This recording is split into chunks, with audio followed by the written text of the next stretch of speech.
Merci d'accueillir sur scène la médaillée olympique Sarah Danin, le médaillé paralympique Arnaud Assoumani et le directeur de Madina Studio, Vincent Puren. Bonjour, bonsoir, bonsoir à toutes et à tous. Bonsoir Sarah, bonsoir Arnaud. Bonjour à toutes et à tous. Merci d'être avec nous pour cette clôture, un moment un peu spécial. Et pour le coup, je suis très content de vous avoir pour cette thématique, cultiver sa différence, être différent. En soi, vous avez des parcours remarquables. Je pense que vous êtes des parfaits ambassadeurs de cette thématique, puis surtout des modèles de réussite. On préfère, je pense, toute une après-midi sur votre parcours, des parcours qui sont assez remarquables. Avant de débattre, avant en tout cas d'échanger sur ces thématiques, est-ce que vous pouvez tous les deux nous raconter la belle histoire qui est la vôtre, puisque la plupart des gens ici vous connaissent pour votre parcours olympique et paralympique. Vous êtes médaillés, vous êtes des athlètes français, mais quelle est votre histoire, Sarah, pour commencer? Alors, bonsoir à tous. J'ai commencé l'escrime assez tôt, j'ai commencé à l'âge de 4 ans en Guadeloupe.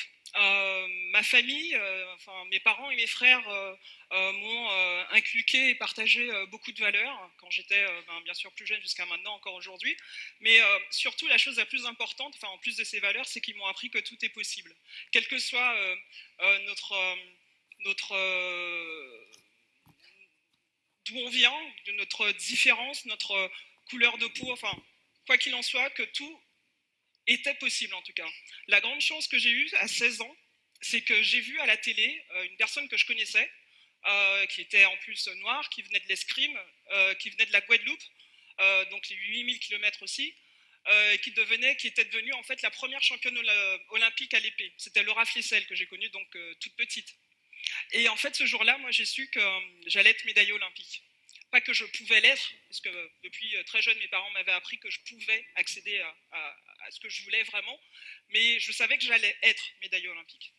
Donc, avec une détermination, très rapidement, j'ai eu des résultats internationaux et j'ai intégré donc l'équipe de France que j'ai rejoint à Bordeaux. Pardon. Et c'est là que j'ai été confrontée justement à ce qu'on appelle l'indifférence, parce que j'étais la seule noire, parce que je rentrais pas dans le moule équipe de France, les blagues à la con, blonde, mèche, enfin bon la totale. Et finalement, moi, c'est toutes ces choses que ces concurrentes et partenaires, hein, parce qu'il y avait aussi des partenaires au sein de l'équipe de France qui avaient un comportement pas terrible, mais toutes ces choses finalement m'ont forgé. Et en plus du fait d'être à 8000 km des miens, le choix vraiment d'y être et de ne pas pouvoir rentrer chez moi tous les week-ends, hein, forcément, moi, ça m'a encore plus déterminé par rapport à mon objectif qui était celui de la médaille. Par la suite, j'ai été malade. Cette médaille olympique n'étant toujours pas atteinte, j'ai fait le choix d'affronter seule cette situation et donc ne pas partager avec ma famille, en l'occurrence ma mère, mes parents en tout cas, qui s'étaient beaucoup investis pour moi pour que je réussisse et que j'aille au bout de cette aventure. Et du coup, avec cette épreuve à affronter, j'ai un gros trou là en fait. Raconte-tu ton histoire.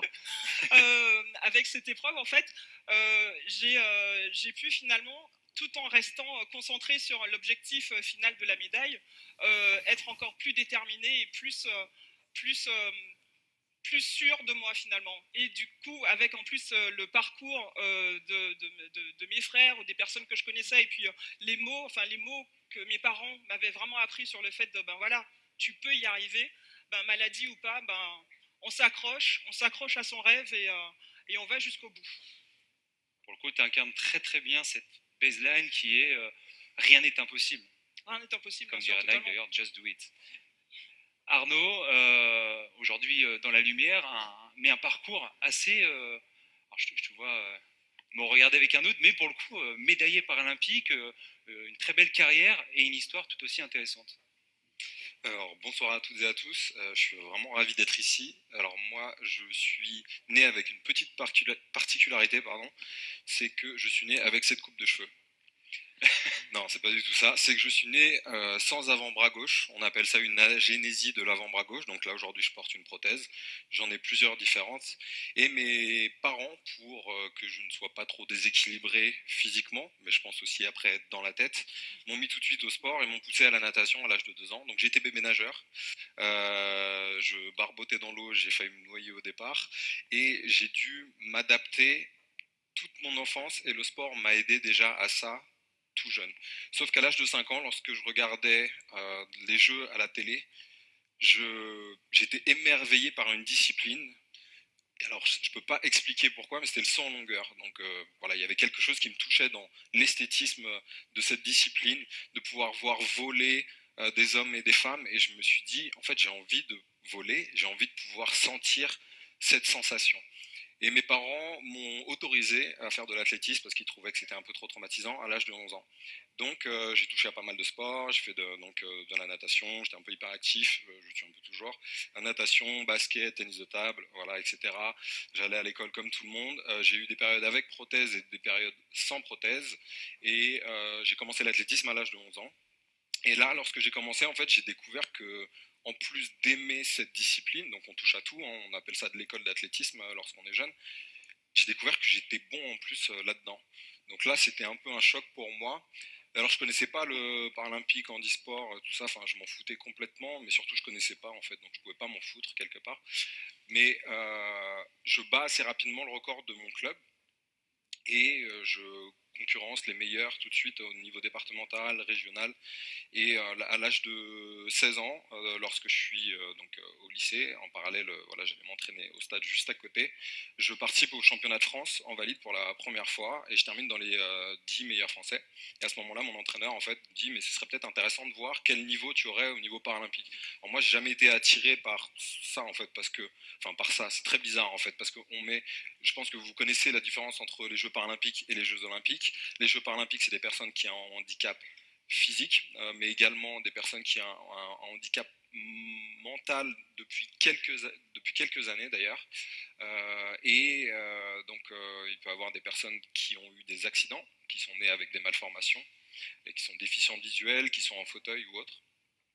Et donc, lors des premiers championnats de France, j'ai j'ai gagné en fait, et assez facilement, et on s'est rendu compte que mon niveau à l'époque, je sautais à peu près 6,70 m, m'amenait dans les 3 meilleurs mondiaux. Donc voilà, je ne vais pas tout vous raconter, mais en gros, c'est là que l'aventure a commencé. J'ai découvert un monde assez incroyable parce qu'au final, ça m'a projeté mon propre handicap. Je savais que j'étais handicapé, c'est la vision que les gens ont de moi ou peuvent avoir de moi, parce que moi je me suis jamais senti comme tel, j'ai dû m'adapter, j'ai trouvé des solutions. L'être humain a cette capacité incroyable de pouvoir trouver des solutions et de s'adapter. Et j'ai également vécu des harcèlements lorsque j'étais au collège, donc j'ai pas vécu que des bons moments, mais d'être à un championnat avec des personnes avec des handicaps complètement différents, des histoires assez dingues, et en fait de voir que tout le monde se moque de soi-même, euh, et j'ai jamais entendu des gens se chambrer autant, bah ça m'a fait un effet assez dingue, et c'est à partir de là que j'ai commencé à faire des résultats au niveau international. Et aujourd'hui, voilà, pour synthétiser, j'ai participé à 4 Jeux paralympiques. J'ai gagné 5 médailles au niveau mondial, j'ai le record du monde actuel, mais réellement mon rêve qui était de participer aux Jeux Olympiques, c'est toujours mon rêve et mon objectif aujourd'hui, c'est-à-dire que je veux me qualifier aux Jeux Olympiques et aux Jeux Paralympiques. Donc, par rapport à mon niveau, mon record c'est 7,82 m, il faut que je puisse sauter plus de 8 mètres, 8,15 m environ pour me qualifier. Alors j'ai pas réussi, c'est pas la première fois que j'ai cet objectif-là, mais je suis persuadé que je peux y arriver, et justement en travaillant avec l'innovation sur les prothèses. J'ai un projet sur des prothèses de course et également sur des prothèses connectées. On parle de technologie et pour améliorer, pour avoir plus de retours sur la santé, etc. Bon, enfin bref, je vais faire assez court parce que je vois le temps qui file. C'est pas le sujet. Aïe, aïe, aïe. Voilà. C'est ce que je disais tout à l'heure. On aurait pu prépare pour Tokyo. Prendre une après-midi entière, mais en tout cas, c'est tout ce qu'on te souhaite, en tout cas, de pouvoir intégrer cette discipline, en tout cas sur les Jeux Olympiques. Et en parlant de technologie d'ailleurs et d'entrepreneuriat, je pense qu'il y a beaucoup d'entrepreneurs dans la salle, et ils sont nombreux à se poser la question, mais du coup, c'est quoi le pont entre des athlètes de haut niveau avec un parcours qui est le leur et le monde de l'entrepreneuriat? Pour moi, les sportifs de haut niveau sont des entrepreneurs, dans le sens où l'entrepreneur, il veut essayer de sortir un service ou un produit innovant. Et en fait, lui, l'athlète, son objectif, ça va être la médaille olympique, des champions olympiques. Par rapport à ça, il met en place un plan avec des étapes à franchir, à valider, des process qu'il met en place, que ça peut être un backlog, je sais pas, l'agilité en entreprise, enfin, peu importe. Et on étudie le marché, nos concurrents, etc. Et en fait, toutes ces choses nous permettent en fait d'arriver jusqu'à donc effectivement la médaille. Il y a encore une autre chose en parallèle entre l'entreprise et le sport, c'est que en fait le sportif en fait va être du début à la fin en fait très focus sur son objectif à tel point que ça devient en fait son ADN. Ça s'inscrit vraiment dans son ADN, son objectif final. Et tout ça pour dire que voilà, il y a un parallèle qui semble évident. En fait, c'est comme si ils étaient tous les deux. Ils étaient tous les deux les mêmes, avec aussi l'étape de levée de fonds d'ailleurs, parce qu'en tant qu'athlète de haut niveau, on a besoin d'être accompagné financièrement sur une Olympiade. Une Olympiade, c'est 4 ans, une qualif olympique. On fait quand même un peu le tour du monde, donc c'est pas si simple que ça. Et puis voilà. Alors, comme le dit Sarah, justement, je pense que les gens peuvent avoir à l'idée qu'on est des spécialistes dans notre discipline. C'est-à-dire, moi, je fais du saut en longueur. Sarah, je me souvenais plus, c'est l'épée. Voilà. Et donc, on est ultra spécialiste dans cette spécialité. Donc, on a développé des compétences que là-dedans. Sauf que, comme vous avez eu un parcours différent, même si vous êtes spécialiste dans quelque chose aujourd'hui. Mais on développe énormément de compétences, de connaissances tout au long de ce parcours. Et les sportifs de haut niveau, comme le dit Sarah, sont des entrepreneurs. On doit donc travailler avec un objectif, on a un plan pour essayer d'y arriver, on s'entoure, on travaille avec une équipe, en interne mais également en externe lorsqu'on a des partenaires, des fédérations ou des mécènes. On doit faire preuve de résilience parce que lorsqu'on se blesse ou lorsqu'on a une désillusion, on doit pouvoir rebondir, se remettre en question. Voilà, il y a énormément d'aspects qui sont complètement transposables au monde de l'entreprise. Et c'est vrai que généralement, les sportifs de haut niveau, on les voit souvent dans des métiers pour la reconversion dans consultant télé, coach, kiné, qui sont des très beaux métiers. Sauf que les compétences qui sont développées propres à chaque personne sont bien plus importantes que celles-ci, comme pour vous d'ailleurs. Les compétences pour lesquelles vous êtes là aujourd'hui, je suis persuadé que vous avez énormément d'autres choses qui ne sont pas prises en compte et qui ne vont pas être inscrites sur votre CV parce qu'elles vont être beaucoup plus fines. Et je pense justement que dans le futur et en 2084, on gagnerait à donner plus de pouvoir, c'est un point assez large, mais aux ressources humaines et à être concentré beaucoup plus sur l'humain, avoir des personnes plus empathiques et capables justement d'aller chercher les compétences et les capacités de chacun qu'il a développé tout au long de sa carrière, parce qu'on parle de potentialité et on parle de productivité pour l'entreprise, mais justement le potentiel, pour moi aujourd'hui, il n'est pas encore assez utilisé, et donc travailler avec des sportifs de haut niveau déjà, et puis, et puis surtout utiliser le potentiel autour de nous, quoi. Et en fait, il y a une petite chose que je vais rajouter entre les sociétés et les entreprises. Moi, j'ai été assez souvent confronté à des entreprises qui embauchaient des profils qui étaient similaires, parce que c'était plus simple, un gain de temps, une manière de penser, de réfléchir, des réflexes qui étaient les mêmes. C'était donc plus simple pour eux de recruter des profils d'écoles ou de secteurs qu'ils connaissaient déjà. Et en fait, c'est un peu dommage parce que le plus gros inconvénient de ça, c'est finalement la pauvreté de la réflexion. Si je transpose à ce que j'ai déjà vécu en équipe de France, on a été confronté, en l'occurrence, à des équipes asiatiques où on se retrouve avec des nanas qui ont une façon, qui ont appris notre sport d'une certaine manière et qui est la même d'ailleurs, et qui, quand on leur pose un problème atypique, elles sont incapables de trouver une solution parce qu'elles pensent toutes de la même manière. Alors, en 2084, notre grande chance, et je sais que ça arrivera, c'est que les entreprises tiendront compte de la richesse, de la diversité des profils, effectivement, comme le dit Arnaud, des profils atypiques. Oui, voilà, en 2084, je pense et j'espère qu'on ne retrouvera pas que des personnes qui nous ressemblent au sein de notre propre société d'entreprise, en fait. Voilà. Et si on se concentre de façon globale sur cette thématique qui est le bien-être, le thème du jour c'est 2084, en tout cas on essaie de se projeter. Pour vous, avec votre vision personnelle, à quoi du coup le bien-être en 2084 va ressembler? Alors le bien-être, c'est vrai qu'on entend pas mal parler actuellement, ça peut sembler un peu marketing également, mais ça ne l'est pas du tout, on est tous concernés, vu que quelque part on tend tous à être heureux. Le bien-être, bon, on peut aller voir les différentes définitions, mais on pourrait le définir comme ne pas avoir de soucis en quelque sorte. Il y a énormément de facteurs qui vont rentrer en commun, comme avoir des relations sociales, pouvoir se faire plaisir à côté, entre guillemets, c'est un peu bizarre ce que je dis. Mais oui, pour moi, le bien-être, pour schématiser, et là il y a le rapport clairement avec le sport de haut niveau, c'est en gros bien manger, bien dormir, avoir des relations sociales de qualité, vie de famille, vie couple, amis ou autre, les interactions et l'harmonie avec ces personnes, l'activité physique et puis une activité de travail qui nous passionne, c'est un peu mieux quelque chose qui est un petit peu difficile.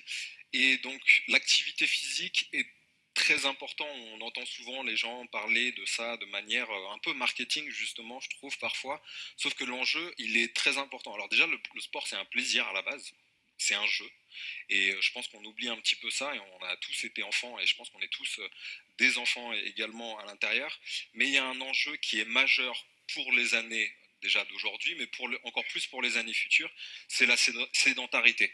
Le fait qu'on bouge de moins en moins, et justement, on sait qu'avec seulement 20 minutes d'activité physique, on ne parle pas de sport intense, on ne parle pas de sport de haut niveau, mais d'activité physique par jour, on diminue les risques de maladies cardiovasculaires, les risques de diabète, les risques d'obésité, et toutes les maladies qu'on a aujourd'hui qu'il n'y avait pas avant, et aujourd'hui on a les médicaments, on peut se soigner, sauf qu'on oublie la prévention justement, et le sport c'est quelque chose de sain, de très facile pour pouvoir se faire plaisir, et notamment lorsqu'on fait du sport, je pense que vous êtes en courant qu'on crée ce qu'on appelle des endorphines, ou de la dopamine également, et on peut, ça c'est moi qui schématise, mais on pourrait quelque part dire un petit peu que ce sont des hormones du bonheur ou du plaisir en tout cas.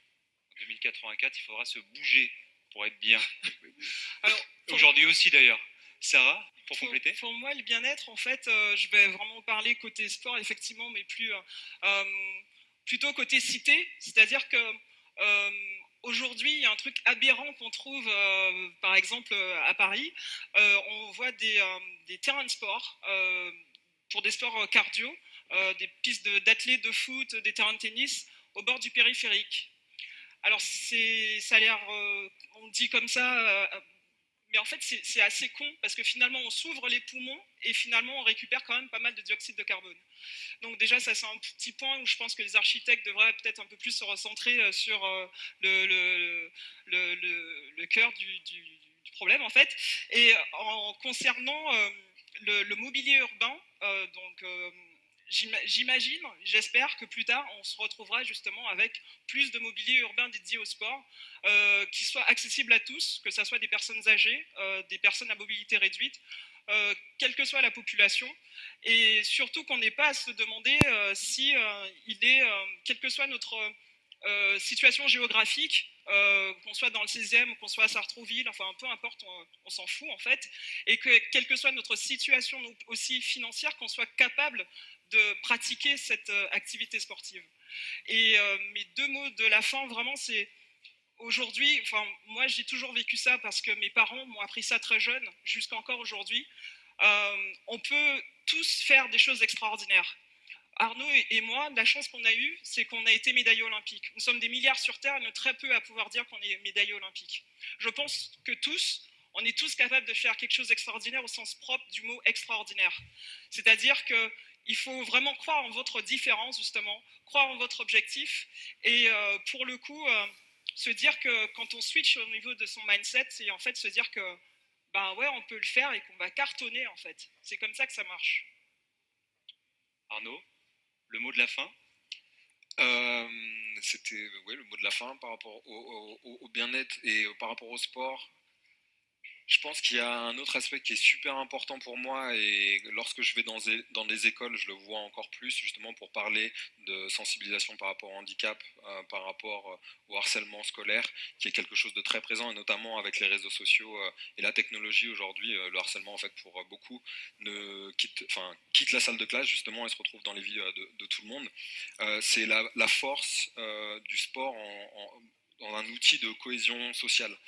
On sera en 2084, on sera 60 ans après les Jeux de Paris 2024. J'espère que vous êtes au courant quand même qu'on a les Jeux en 2024 en France, ce qui est juste incroyable. Alors il y a plein de personnes qui sont pas très réceptives à ça et qui se rendent pas compte de la chance qu'on a, mais réellement, je pense qu'on a l'opportunité de pouvoir amener un gros plus pour la société à travers le sport. Alors, il n'y a pas que le sport, mais le sport, c'est un moyen d'expression qui est juste incroyable. Et je pense que la jeunesse, dans n'importe quel pays, elle a besoin de s'exprimer, que ce soit à travers les arts, la musique, le théâtre ou autre.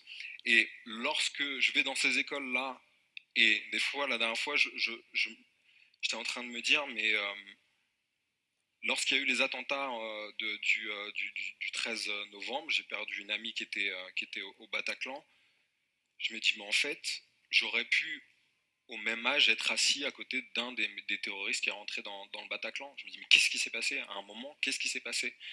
Et je me dis que toutes les personnes avec qui j'ai fait du sport, alors peut-être que c'est faux, mais je veux le penser, justement, ces personnes-là sont plus tolérantes, sont plus ouvertes, sont plus compréhensibles, parce qu'on s'en fout justement de la différence, de la couleur de peau, du handicap ou autre. On est là pour partager un moment de jeu, un moment de plaisir ensemble, simple, des valeurs humaines. Et justement, cette compréhension de l'autre fait que lorsqu'on grandit et lorsqu'on est adulte, on comprend mieux l'autre, on est un peu plus empathique et un peu plus tolérant. Sarah, Arnaud, merci beaucoup pour votre présence ce soir. Merci pour cette clôture.